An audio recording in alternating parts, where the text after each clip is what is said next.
Pegou aí? Peguei. Pegou? Calma. É grande. Calma, É grande. calma. Te ajudar aqui. Não. Esse é meu. Ai, meu sofá. Esse é meu sofá. É meu sofá. É meu, da minha casa.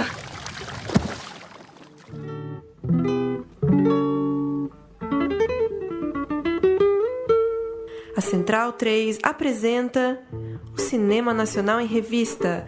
É o Central Cine Brasil.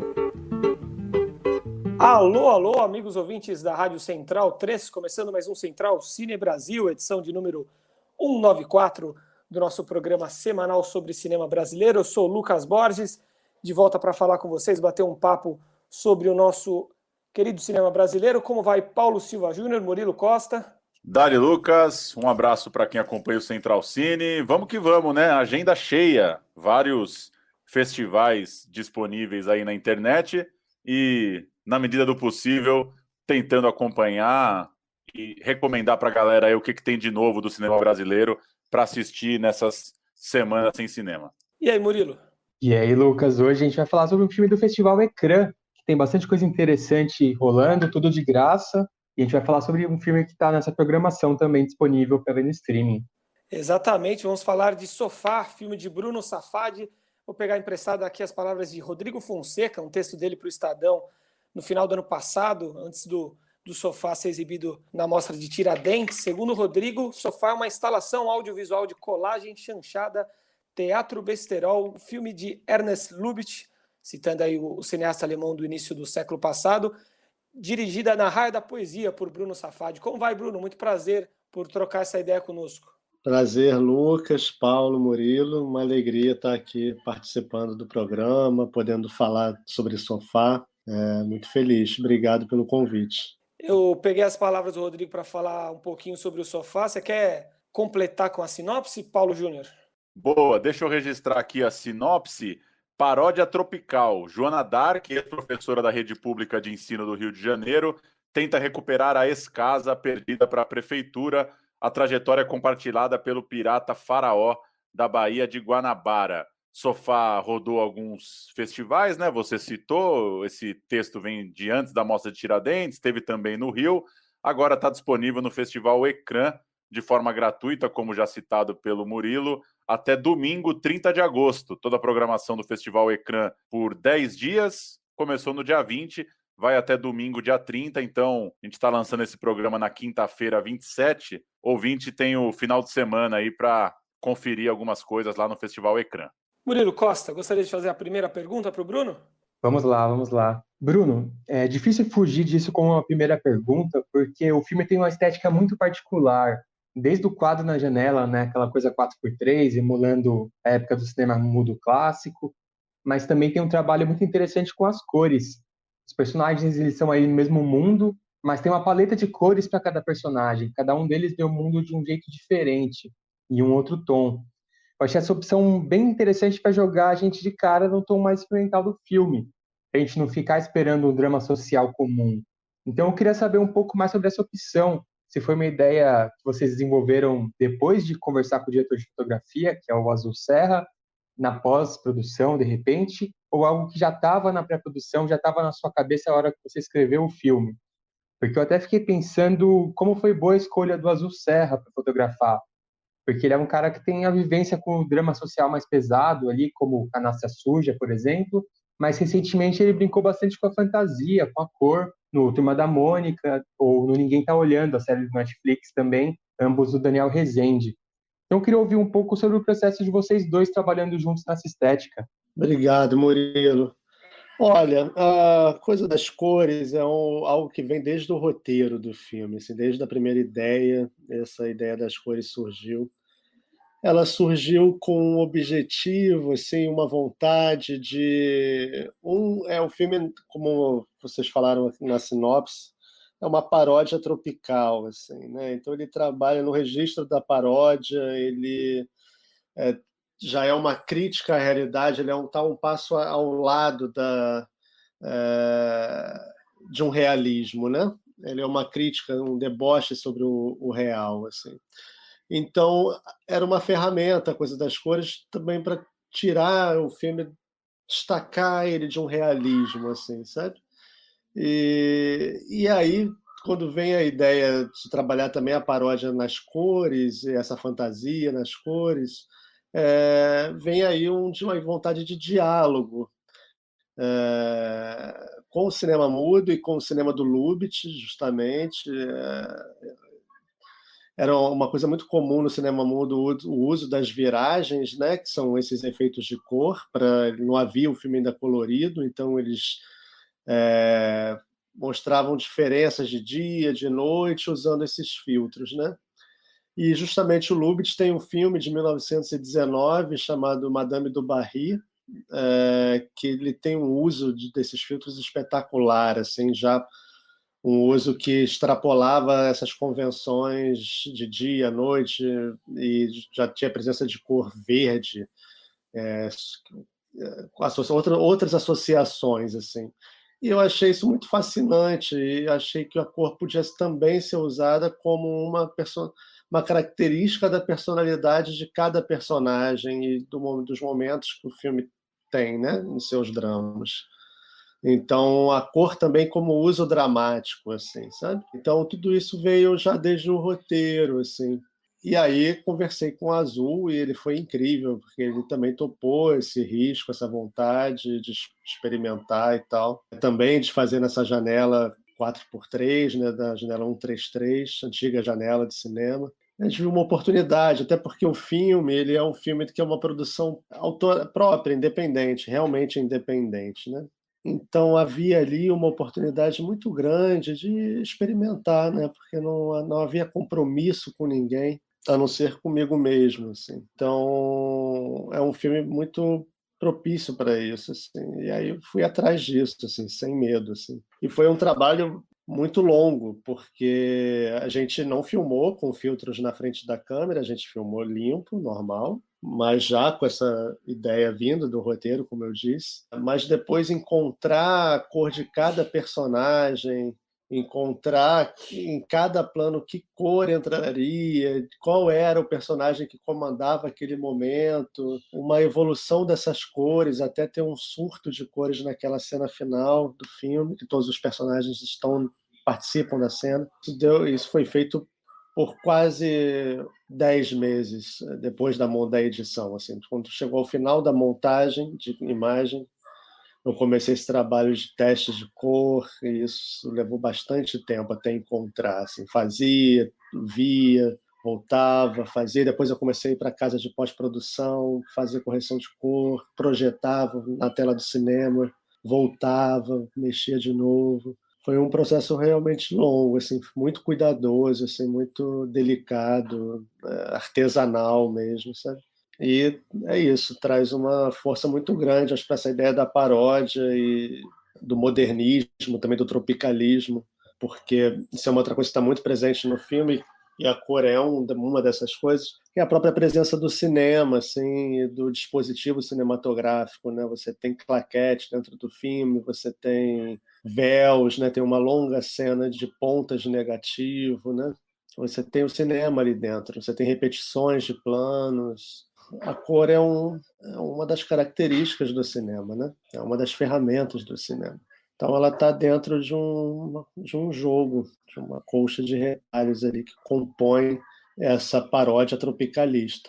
Legal. Bruno, gostei muito do filme, entrei muito na onda do tamanho da produção do filme mesmo. A gente está no programa 194 hoje, acompanhando as estreias, e você deve imaginar que são pouquíssimos filmes que chegam, que têm um desenho de produção como o seu mesmo, né? Um filme que nitidamente ali é rodado em poucos dias, é rodado de uma maneira muito orgânica, com a cidade, com as locações ali que ele escolhe, e que permite uma liberdade que a gente vai percebendo ali nas pequenas coisas, né? Como, por exemplo, colocar a tão celebrada bolacha da vaquinha num filme, né? Que é uma coisa que chama muita atenção. E toda a relação ali que as pessoas têm com os objetos, com a cidade, passa essa liberdade de forma muito marcante, assim, para mim. Ao mesmo tempo, quando você traz a Ingrid Guimarães e o Chai Suede, você está deslocando, né, um pouco o imaginário que as pessoas têm desses dois artistas, né? Se o filme pode passar essa cara de um filme independente, como você citou, temos ali duas figuras muito presentes, né, na televisão e muito presentes em filmes completamente opostos a esse, né? Então minha pergunta é meio com essa carona da produção, assim, com a cara do teu filme, né? Pegando um pouco isso, considerando que a maioria dos filmes são aqueles feitos por editais públicos, longos e tal, imaginando a força que seu filme tem nessa questão, cruzando um pouco com essa escolha dos atores, né? Como que você, o que você pensou aí? Por que você considerava ou considerou que deveria ter dois rostos conhecidos para retratar nessa história? E como que se dá para você essa combinação? Como é colocar o Chai Suede, a Ingrid Guimarães, nesse contexto bem diferente do que as pessoas estão acostumadas a assisti-los? Valeu, Paulo, obrigado. O filme, ele de alguma maneira, ele nasce desse. Eu fiz um trabalho com eles, com o Chay e com a Ingrid, numa novela Novo Mundo. Está até em reprise agora na Globo. E eu os dirigia muito na novela, a gente trabalhava semanalmente juntos.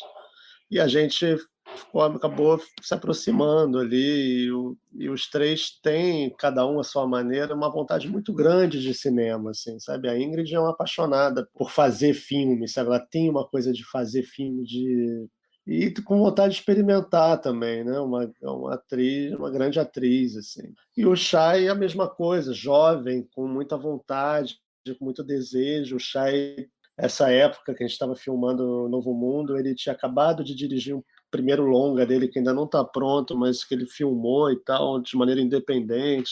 E eu venho muito desse universo do cinema independente, né? Uma grande parte dos meus filmes, esse é meu 7º longa-metragem, desses 7 longas, 4 pelo menos eu fiz com muito pouco dinheiro, assim, 4 ou 5. Então, isso é uma coisa que também está muito dentro de mim e acho que faz parte muito da minha trajetória, assim.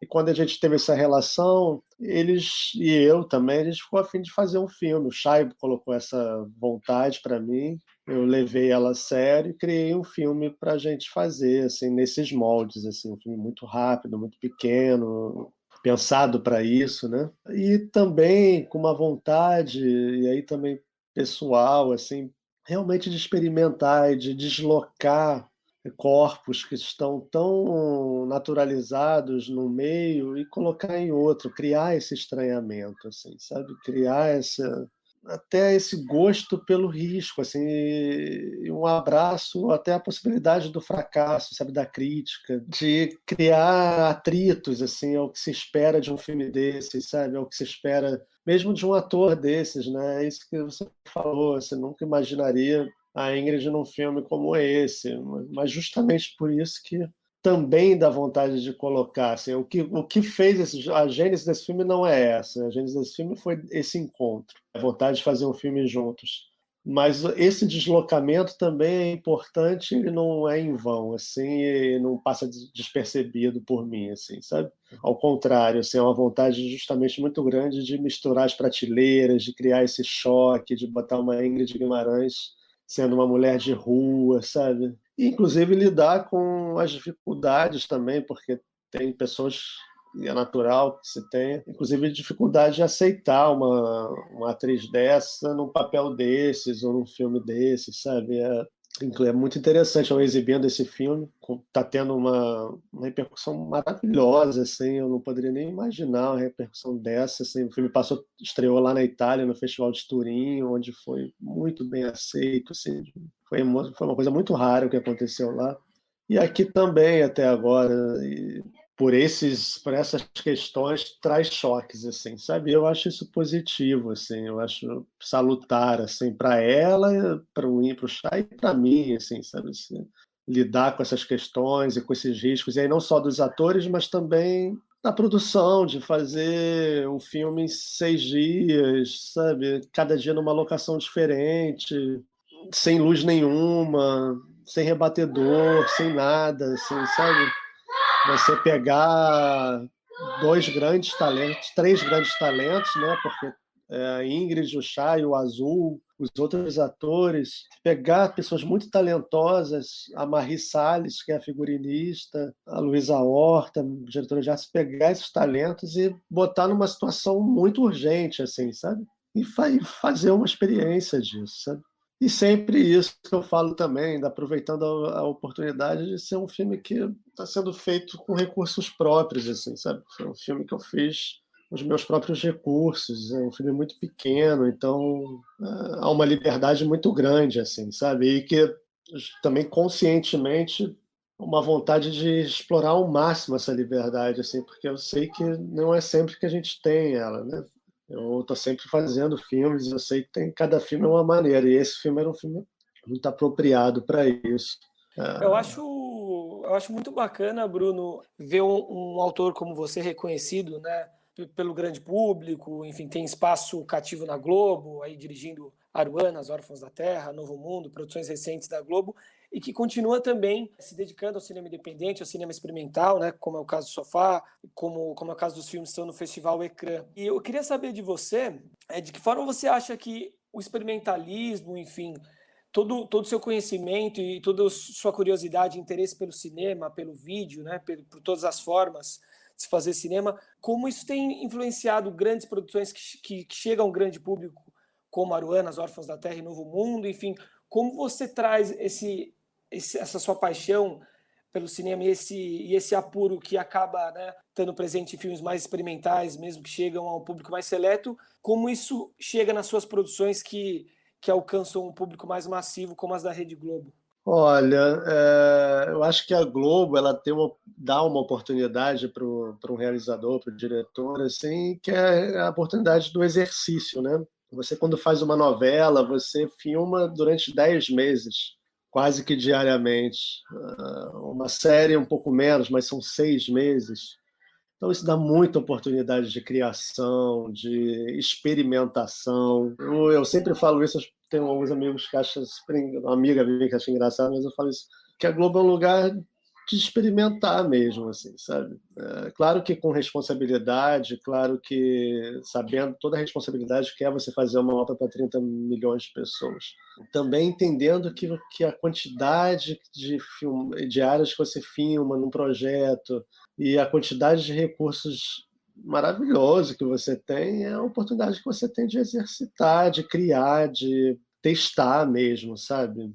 E também até de errar também, porque uma novela ela também tem essa característica um pouco mais do efêmero, né? Ela passa, ela vai ter uma reprise, talvez. Tá certo que hoje em dia ela até fica no Globoplay, no streaming, mas tem uma liberdade ali, sabe? Que eu acho que no cinema, às vezes, até um pouco mais, pode ser mais difícil, assim. E, por um outro lado, eu acho que a experimentação que eu levo para aquilo ali, da minha experiência no cinema, que eu certamente alguma coisa... Eu aprendo muito justamente experimentando, e eu vejo claramente, assim, como eu sinto que eu aprendi mesmo fazendo ali dentro muita coisa, exercitei e aprendi. Por outro lado, o que eu acho que eu levo é de alguma maneira uma coisa que na verdade eu sinto. Eu tenho um filho de 7 anos, por exemplo, e eu conheço muita gente jovem, claro, e eu sou jovem ainda. É que o experimental também já há muito tempo e cada vez mais está aí em tudo que é lugar, não apenas no cinema, né? Você ver um desenho animado no YouTube hoje, todo o YouTube, tudo que está aí, todas as ferramentas, todas as linguagens. Eu sinto que o experimental, as pessoas não têm mais estranhamento também, sabe? Ou o mesmo estranhamento, assim. Muitas das coisas do experimental já estão muito próximas, dentro de um clichê assim que o espectador também consome, sabe? Inclusive é por isso que esses filmes também têm esse espaço hoje em dia, essa aceitação, esse interesse, ou mesmo esses atores que estão tão ligados a uma coisa mais industrial possam se interessar em fazer um filme desse. Isso é porque, de alguma maneira, são coisas que já estão muito aí, né? Acaba cabendo, sabe? Assim, são fronteiras que elas não existem de forma tão rígida assim quanto parecem existir, sabe? Claro que com toda a diferença, falando isso em termos de realização, né, criativa, não estou falando em termos de negócio, tamanho de negócio, alcance, isso é outra coisa. Eu sinto isso, assim. Eu acho que essa é a contribuição que eu também trago para ali, sabe? Fazer esse cinema tão autoral, tão singular e patológico de alguma maneira, assim, sabe?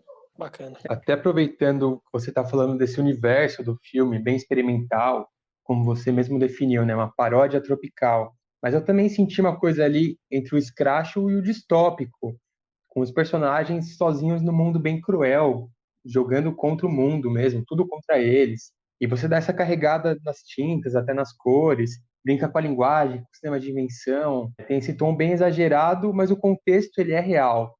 As notícias que criam o pano de fundo dessa história, que aparecem nas sequências com montagem, com colagem, são notícias reais, situações verdadeiras do Estado contra os cidadãos, o tal do progresso contra as pessoas que não se encaixam nas suas definições. E até recentemente a gente viu alguns filmes abordando problemas sociais brasileiros pelo gênero ou pela distopia. Por exemplo, O Animal Cordial, da Gabriela Amaral Almeida, ou O Divino Amor, do Mascaro. E eu fiquei pensando com o seu filme, né? Será que essa distopia já é real para muita gente que é invisível na sociedade, só a gente que não está percebendo direito? Eu queria que você comentasse um pouco essa questão de distopia também. O filme ele traz isso muito forte, assim. A verdade, eu acho só que não é o Estado exatamente contra o cidadão, são essas pessoas que representam o Estado, que se apossam do Estado para, por projetos particulares, passar por cima de pessoas, assim, de vidas e de histórias, que é o caso da personagem do filme, da Joana d'Arc, que perde a casa ali para um viaduto que o prefeito está construindo na zona portuária, e esse viaduto vai passar por cima da casa dela, e ela, por não aceitar fazer um termo de acordo com o governo, ela vai para a justiça e ela vai gastando tudo que ela tem, não tem, e ela vai parar na rua, é onde o filme já começa, né? Com ela já em situação de rua, né? Acho que essa história da Joana d'Arc é a história de muita gente hoje em dia, cada vez mais, né? E eu acho que o filme, essa questão, realmente, ele trabalha, é uma paródia com tintas pesadas, assim, mas o que é para ser uma paródia, um escracho, né? Uma chanchada, assim, aqui nesse momento de país está tão próximo da realidade, né? Vocês têm visto aí governadores, prefeitos, bandidos, né? Presidente com suspeita de envolvimento com milícia, né? Muito do que é falado ali no filme se torna quase um cinema direto, assim, sabe? E é curioso porque tem o lado caricatural no filme, mas esse lado caricatural é muito próximo do que a gente vê todo dia aí nos jornais e na televisão, em cima de muitos desses políticos brasileiros, né? O que se viu no Rio de Janeiro nos últimos anos tem muito a ver com o que está aqui no filme, né? O filme, inclusive, o Sofá, ele tem esse personagem do prefeito, que é a continuação do filme anterior que eu fiz, chamado O Prefeito, que governava nas ruínas da Perimetral. E eu filmei ele com as ruínas, justamente nas ruínas do viaduto e tal, em 2014. Então, assim, eu acho que, de alguma maneira, são personagens que estão aí. Isso é completamente distópico, assim. Mas, ao mesmo tempo, acho que há no filme O filme é uma história, mais do que isso, é uma história de uma mártir. Uma pessoa que morre por uma causa, morre pelo que acredita, assim, sabe? E isso tem um lado muito trágico, mas dentro do filme também esse encontro dessa personagem com o personagem do Shai, o faraó, tem uma transmissão também de conhecimento e tem uma transmissão, um aprendizado ali. E o personagem do Shai, ele vai pegar isso e levar para frente. Então, apesar da distopia, há um gesto de luta dentro do filme, assim, e de resistência, assim, sabe? Ela morre, mas aquela causa dela vira a causa dele, e ele leva isso para frente. Então, há uma distopia, sim, mas há uma resistência também, assim, uma vontade de resistência, e que perpassa, inclusive, pela própria linguagem do filme, né? Isso está na historinha do filme, mas tá muito na forma também, né? Fazer um filme em 5 dias, em rapidamente, sabe? O próprio ato da realização, nesse caso, é também um gesto de realização, sabe? Não sei se de resistência, mas sim de uma vontade grande do fazer, assim, sabe? A afirmação da personagem é a afirmação do filme, sabe? Enquanto existência, assim. Isso é interessante. Boa. Bruno, te agradecer já. Vou fazer uma última pergunta rapidinha, assim, sobre uma pretensão mesmo. O filme, enfim, o filme me parece uma produção muito despretensiosa, como você falou nas suas respostas, né? De reunir ali uma vontade, os amigos, e ver no que vai dar, e até compartilhar o fracasso, como você disse, se for o caso. E eu queria saber o quanto que te angustia, de certa forma, a questão de acesso ao filme, de distribuição do filme. Obviamente, você sabe que Sofá, né? Todos sabemos que Sofá não é um projeto para se tornar filme de massa e ser assistido por milhões e milhões de pessoas. Mas, enfim, todo mundo quer ser visto também, né? Queria que você falasse disso, assim, passando aí os festivais, ou independente dos festivais também. Qual que é a tua relação com isso, com as formas que a gente pode ter de fazer os filmes chegarem, sabendo que a distribuição é complicada, mas que também a distribuição e o acesso podem ser experimentais também, por que não, né? Imaginar como fazer para o teu filme rodar mais. Sei lá, eu faço um filme como esse, a relação também com essa questão da exibição ela é mais relaxada, assim, sabe? Porque uma coisa é você fazer um filme de 2 milhões e você naturalmente cria um compromisso maior, né? Com que aquilo dê certo, que aquilo circule bastante, né? Você tem um compromisso de resultado, né? Nesse sentido comercial, né? Financeiro comercial, que também implica, né? Eu acho que um filme desse ele já está livre disso, né? Não tem prestar contas a ninguém, sabe? Então isso já torna o filme mais leve, assim. Então, assim, é claro que eu tenho um desejo de exibir ele mais e mais, assim. Mas ao mesmo tempo eu entendo que um filme como esse, pelo menos para mim, é um filme de uma maneira menor também, sabe? Hoje em dia eu tendo um pouco, tendo a entender assim que cada filme é um filme também, sabe? Essa coisa de às vezes, pelo menos para mim, eu estou falando uma coisa totalmente, estritamente pessoal. Mas eu acho que tem filmes que eu acho que eu faço que são tem sim, como eu estou fazendo um filme agora que eu estou montando, eu estou há 7 anos trabalhando nesse filme. Um filme que tem dinheiro da Ancine, da Globo Filmes. Eu escrevi ele na Holanda. Esse filme ele tem que fazer uma trajetória ali que eu acho que é importante que ele faça. O Sofá, eu acho legal também, talvez ser um filme de algumas exibições e pensando também que um filme como esses, e acho que isso condiz com a trajetória que eu estou criando, de uma maneira também criando uma carreira e com vontade de continuar fazendo mais filmes, assim, sabe? Eu espero que um filme como esse ele não se resuma a esse ano de existência que ele foi feito e ele vai ser exibido numa quantidade máxima de vezes e no ano que vem já tem outros filmes, daqui a 6 meses já tem outros e o filme só participar dessa roleta, dessa máquina tá sempre trazendo novas coisas, sabe? Eu espero que ele tenha uma carreira mais longa, assim, sabe? Que não fique resumida a isso. E aí também, diante disso, eu tô feliz, assim, sabe? Com essas exibições que estão tendo e eu mesmo já não tô nem mandando para tantos lugares, muito pela pandemia. E dois, pela própria característica do filme, assim.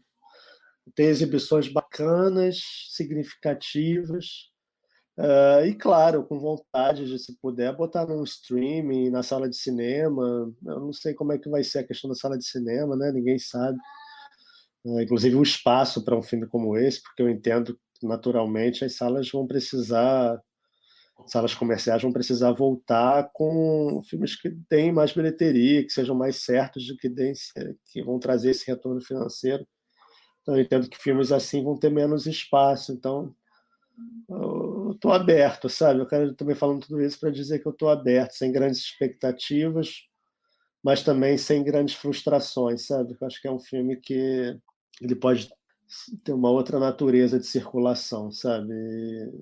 E será ótimo também, assim.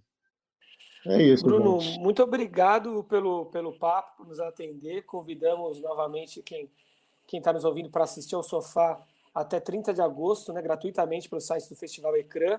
e boa sorte nessa empreitada digital, virtual do Sofá.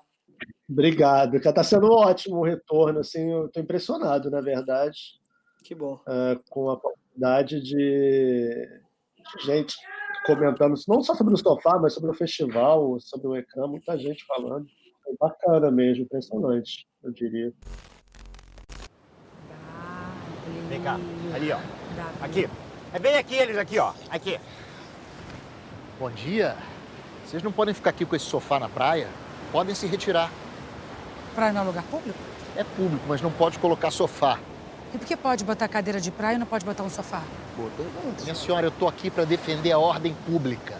Não pode colocar sofá sem autorização. Vamos. Não me obriga a usar da minha autoridade? Usar ou abusar? É uma grande oportunidade do Festival Ecrã mesmo de se assistir a filmes que passaram por festivais de destaque da Europa, né? Cannes, Berlim, Roterdã, Festival do Rio e Tiradentes aqui em São Paulo, e gratuitamente, e todos com uma linguagem, eu acho, parecida, né? Com o Sofá, filmes mais experimentais mesmo, mais ousados.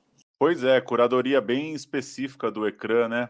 Muito, muito interessante, com certeza filmes que não fosse a pandemia a gente demoraria muito para assistir.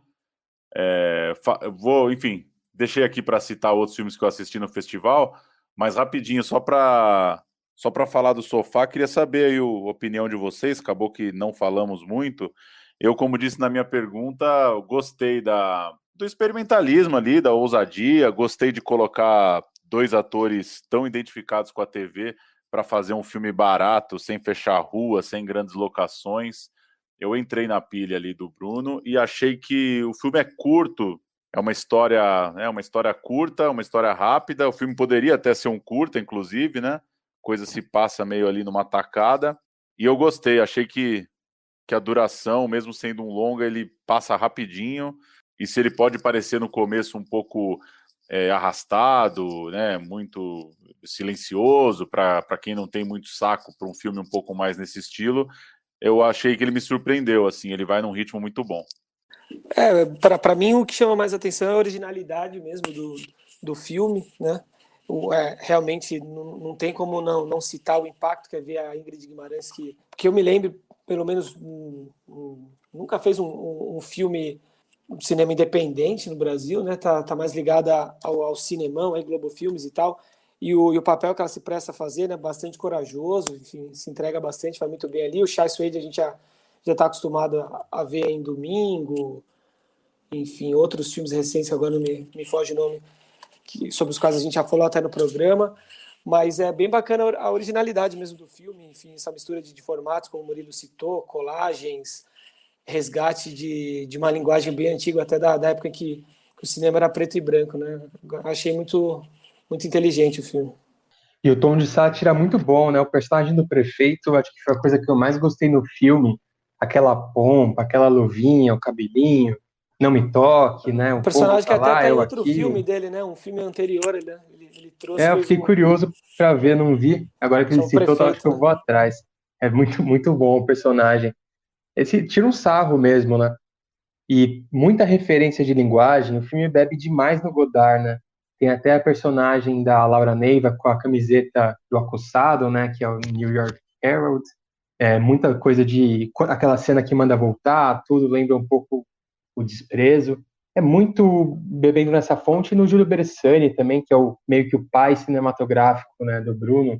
E ele sempre fala sobre isso, que ele é muito fã do cinema marginal. Fez até um documentário sobre o cinema marginal, que chama Belware, sobre a produtora da época. Então, para quem gosta de filmes com essa linguagem bem experimental, com colagem, é um golaço, né? Eu achei só que eu teria gostado mais se ele fosse um curto, assim, bem enxuto, uns 25 minutos, com a piração mais no talo, assim, mais acelerada. Acho que eu teria gostado mais, mas isso é bem particular, né? Questão de gosto.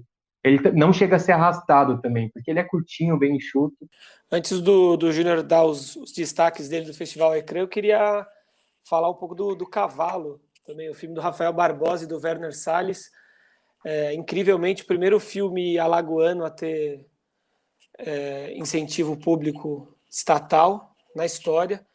filme que traz referências do candomblé, da Umbanda, religiões de matrizes africanas. Bastante interessante o Cavalo, ficou meu destaque para ele. Boa, o Cavalo ia ser um dos destaques meus também, assisti o filme. Desculpa. Não, mas que bom que você viu também, pô. São 7 dançarinos, né? 7 pessoas ali, 7 artistas, né? Em uma performance, dá um filme ali de quase 1h30.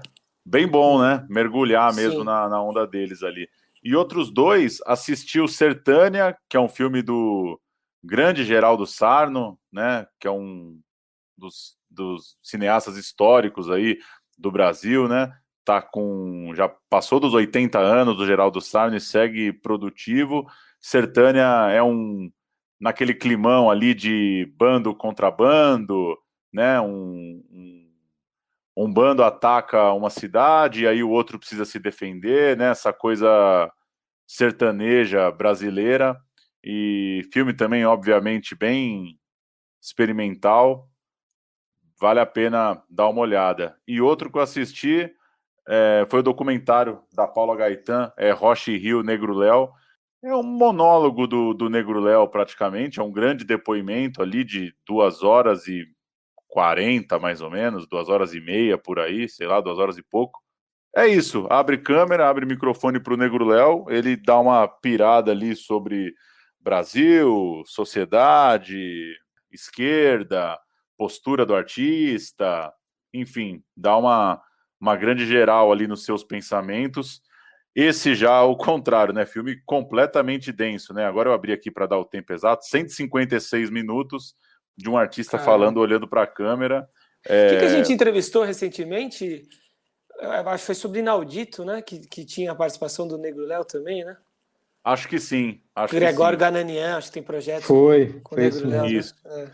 E, cara, essa pira, assim, dá também para assistir o filme meio igual ao podcast, assim, bota na orelha, põe o YouTube no bolso, o Festival Ecrã no bolso e ouve. É uma grande fala. Mas legal a pira aí, foi interessante dar uma sacada. E tu, Murilo, algum comentário final sobre o Ecrã? Não tive tempo de ver nada do Ecrã, não. Essa semana ainda estava vendo umas coisas da Ecofalante, essa semana acabei não entrando no Ecrã ainda, só com o sofá mesmo. Já que você não falou, vou falar muito rápido, um curta chamado Replay. Muito bom. Baseado só nas retrospectivas da TV Globo, uma colagem das retrospectivas da TV Globo, muito curioso, vale a pena, um curtinho aí, menos de meia hora. Como o Murilo falou em não ter tempo para assistir coisas, eu vou passar aqui para o Cinesesc, né? Que na semana passada já colocou no ar alguns dos filmes aí à disposição do público do Sesc Melhores Filmes. Rolou Meu Nome é Bagdá, né? Na quarta-feira passada, eu perdi, foi sessão única. Alguns outros filmes também já foram exibidos, né? Como Bacurau, Greta, Elegia de um Crime, e não estão mais à disposição, mas até o dia 20 de setembro, né, na verdade, ainda dá para assistir Guerra Fria, Border, entre outros filmes internacionais, e o Cine São Paulo também, brasileiro, do Ricardo Martensen e do Felipe Tomazelli. Ainda dá tempo de acessar lá o filme do Festival Sesc Melhores Filmes e assistir de graça alguma dessas obras aí. Já saiu a premiação também, né? Essa mostra sempre é acompanhada de uma premiação. Melhor documentário para o público foi Bicha Travesti. Melhor documentário para a crítica, Estou Me Guardando para Quando o Carnaval Chegar. Fotografia, Bacurau para o público, A Vida Invisível para a crítica. O melhor ator brasileiro, também, respectivamente, público e crítica, o Silvério Pereira por Bacurau e o Marco Nanini por Greta. Entre as atrizes, a Fernanda Montenegro por A Vida Invisível, a Grace Passou por Temporada. Roteiro, direção e filme para público e para crítica, os 4 prêmios foram para Bacurau. Nos estrangeiros, deu Parasita, melhor filme, o Bong Joon-ho como melhor direção, o Joaquim Fênix pelo papel do Coringa e a Lupita Nyong'o por Nós, os 4 gringos premiados. Esse festival tem uma função muito boa de retrospectiva para quem acabou não tendo tempo de ir no cinema. Aqueles filmes que tem burburinho durante o ano, eles estão no Cinesesc, né? Não tem como.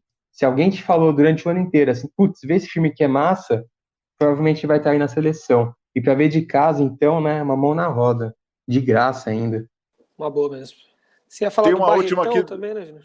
Pois é, o Barretão, um documentário sobre o Luiz Carlos Barreto, passou na mostra do ano passado, tem algumas sessões aí já, do Marcelo Santiago, vai chegar no Drive-In semana que vem. Então, para quem curte o Barretão, ou para quem curte documentários aí de diretores, de realizadores, o filme do Marcelo Santiago, não consegui pegar na mostra, então tá chegando no Drive-In semana que vem, quer dizer que daqui a algumas semanas deve cair no streaming, né? Será que eu mereço um verbete de enciclopédia de cinema? Se merecesse, eu mesmo escreveria. Produtor de cinema, fotógrafo, ex-fotógrafo e animador cultural, mas, na verdade, apenas um discípulo de Lucy Barreto. Tudo que aconteceu desde os anos 50, que eu pude testemunhar, eu participei de muita coisa por dentro mesmo. Sou bem fã do Barretão aí, tô bem afim de ver esse doc. E uma pena que não tá com a gente aqui o Bruno Graziano, que é ainda mais fã do Barretão. Se eu não me engano, ele até assistiu na mostra. Seria legal se ele estivesse aqui para comentar. Quem sabe ele manda um áudio aí semana que vem falando sobre o Barreto. Ele que tá no Pará, né? Foi pro Pará hoje, Bruno Graziano. Ele não para. Trabalhando para o seu fotógrafo mais acionado do Brasil. Mas é uma viagem, uma incursão para o próximo longa dele, aí, um romance. Só para terminar no Bruno Safadi de novo, você viu o Aruanda, né, Júnior? Série dirigida pelo Bruno. Aruanas, sim, tá lá no... O Aruanas tá lá no Globoplay, passou na TV, imagino eu, não sei se já era começo desse ano, ou se era ainda 2019. Não, foi agora, uns meses atrás. Foi agora, isso, desculpa, 2019 no Globoplay, 2020 na TV, pega ali as mulheres que trabalham numa ONG de preservação ambiental, né, e elas estão recebendo denúncias tal, e vão para cima de uma mineradora. Então, elenco de primeira, tema bem atual, 10 episódios, acho que vale dar uma sacada aí, vale a pena. Legal, além do Sofá tem o Prefeito, que é um filme que conversa com o próprio Sofá, né, do Bruno Safadi. O Éden também é outro filme elogiado do Bruno, que tem Júlio Andrade, tem um grande elenco aí, Leandra Leal, João Miguel. E vale a pena, além de assistir o Sofá de graça no site do Festival Ecrã e outros filmes no site do festival, dar uma pesquisada a mais na obra do Bruno, o diretor bastante curioso, bastante original. E até para entender as referências dele, de onde vem a linguagem, de onde vem essa ousadia estética, que é toda bem da fonte do cinema marginal, vale a pena ver o Bel Air, documentário dele, sobre essa produtora mítica da época do cinema marginal. É isso, senhores. Mais algum comentário? Valeu, vamos que vamos, né? Muita coisa para assistir. Ainda vem por aí É Tudo Verdade, Inedite, Festival de Gramado. Olhar de Cinema de Curitiba também, o Cine Ouro Preto, todos eles vão liberar a programação no streaming. A gente, em algum momento da vida, teve vontade de ir para uns festivais. Agora, senta a bunda no sofá e assiste os filmes também, não tem desculpa. Vamos que vamos. É isso então, amigos. Até uma próxima. Semana Valeu. que vem, no caso. Um abraço. A saudade nas noites de frio, meu bem me abraçava pra me agasalhar. A saudade mata a gente morena, a saudade é dor pungente morena.